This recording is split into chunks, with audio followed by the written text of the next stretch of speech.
നമ്മെ എപ്പോഴും ജയോത്സവമായി നടത്തുവാൻ ആഗ്രഹിക്കുന്ന നടത്തുന്ന ദൈവമാണ് നമ്മുടെ ദൈവം. നമ്മുടെ ഹൃദയത്തിന്റെ ഉള്ളത്തിൽ ആ ഒരു ബോധ്യം, ആ ഒരു തിരിച്ചറിവ്, അവിടെയാണ് പലപ്പോഴും നമുക്ക് എല്ലാം ദൈവം ചെയ്യുന്നേ പാസ്റ്ററെ, എല്ലാം കൃപയാണെന്നേ പാസ്റ്ററെ. അതെ, എല്ലാം കൃപയാണ്, എല്ലാം ദൈവമാണ്.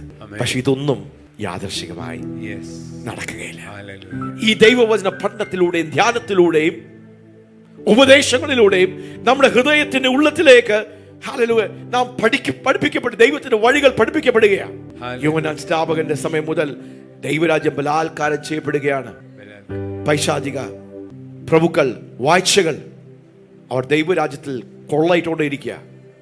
പക്ഷേ കർത്താവ് പറയുക, ഇതാ പുതിയൊരു തലമുറ എഴുന്നേൽക്കുക, ഇതാ പുതിയ ഒരു കൂട്ടം എഴുന്നേൽക്കുകയാണ്.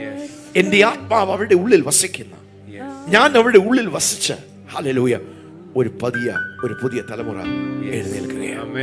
ആമേൻ, ഹല്ലേലൂയ. ബലാത്കാരികൾ ആരാണ്? ദൈവരാജ്യം, ദൈവത്തിന്റെ വാഗ്ദത്തങ്ങൾ, ദൈവം നൽകിയിരിക്കുന്ന സ്തോത്രം, ഹല്ലേലൂയ, ദൈവത്തിന്റെ സ്തോത്രം പ്രോമിസുകൾ ആരാണ് അവരുടെ ജീവിതത്തിൽ അനുഭവിക്കുന്നത്?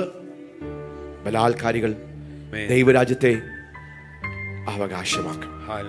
ഹല്ലേലൂയ.